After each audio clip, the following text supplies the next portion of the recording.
Fala galera que se liga aqui no canal Elétrica em Questão. Então, aqui no vídeo 4 nós vamos abordar sobre dispositivos de proteção de baixa tensão. Então, são questões ali do concurso de 2004 que falam justamente sobre é, este, este assunto. Então, vamos começar aqui pela questão de número 112. Ela diz o seguinte. É, Nos circuitos de motor elétrico, os dispositivos de proteção contra correntes de sobrecarga devem ser sensíveis à corrente absorvida pela máquina.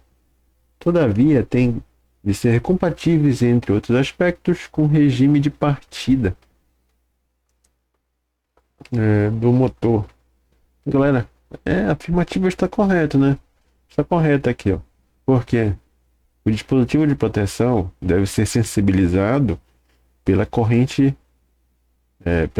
de sobrecarga.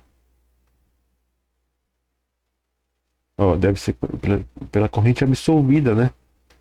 O que seria a corrente absolvida? Então, o valor aqui de ajuste do dispositivo de proteção contra a sobrecarga, ele está diretamente relacionado, ó, diretamente relacionado com a corrente nominal ou com a corrente de funcionamento ou operação da máquina, correto? E realmente não pode ser sensibilizado, não pode ser sensível, não pode ser sensibilizado é, pela corrente de partida. Então, também a afirmativa está correta. Então, ele não pode, então ele deve ser compatível e não sensível à corrente de partida. Então, ele não pode atuar, com os valores da corrente de partida, somente devendo atuar para o caso de sobrecarga. Então, a alternativa aqui 112, certo. Vamos ali na 113 para o seguinte. A energia que os dispositivos de proteção contra curtos-circuitos devem deixar passar tem que ser superior à energia máxima suportada pelos condutores e equipamentos localizados já jusante. Caso isso não ocorra, eles serão danificados sem a possibilidade de cumprir sua função. Então, vamos entender o que ele quer o que ele quis falar, né? Então, a energia, os dispositivos de proteção contra curto-circuito devem deixar passar.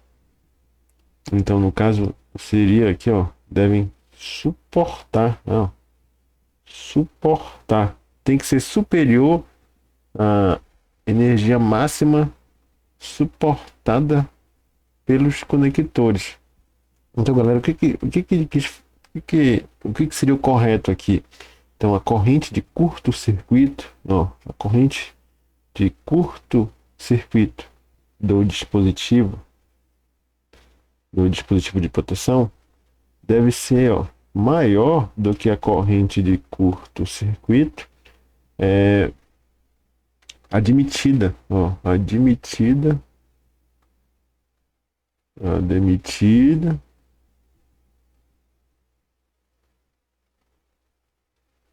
no ponto, ó, no ponto, ou lá, ali no local é, onde ele está instalado. Então, eu vamos dizer que a corrente de curto-circuito ali naquele ponto é 5 kA. Então, geralmente é em kA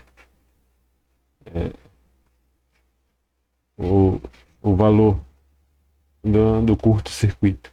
Então, o dispositivo está ali, a corrente de curto-circuito ali daquele ponto é 5 kA. Mas a corrente de curto-circuito suportada pelo dispositivo é 3.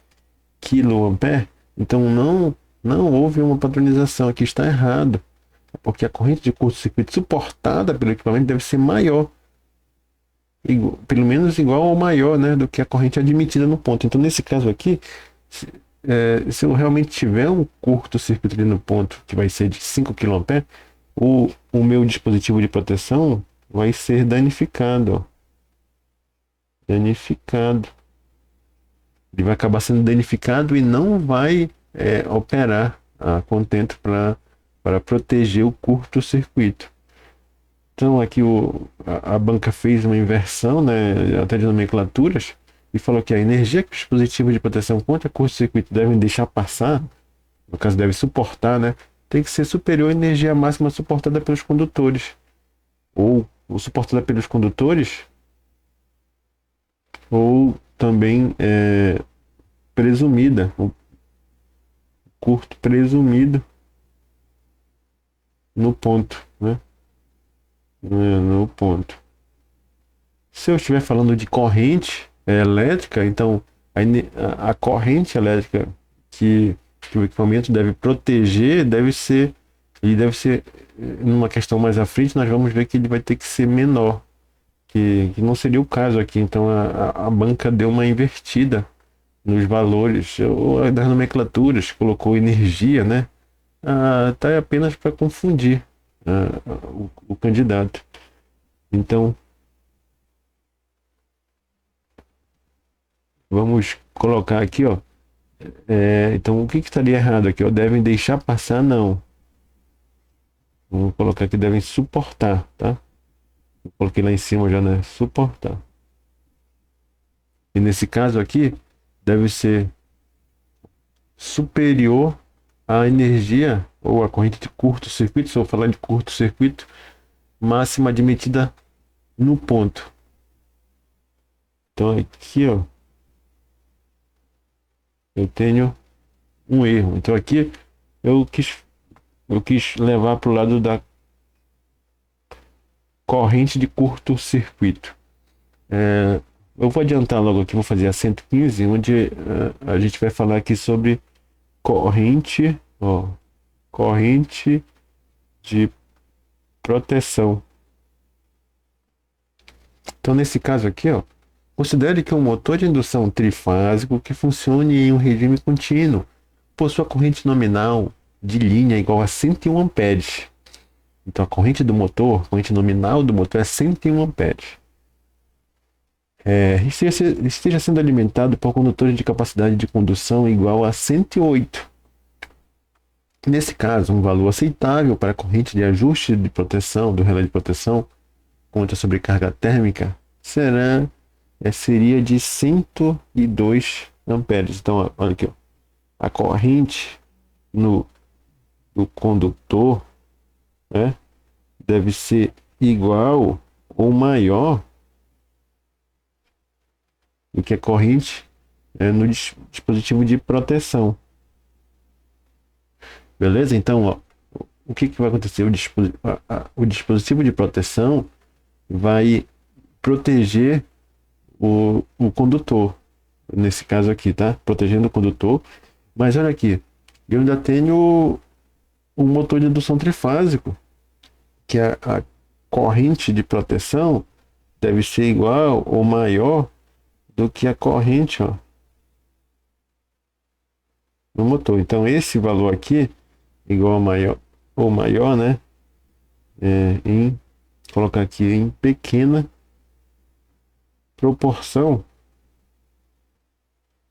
No caso, se eu queira eu queira proteger nitidamente também o motor, né, contra sobrecarga. É claro que para me proteger o motor, eu vou colocar um disjuntor motor.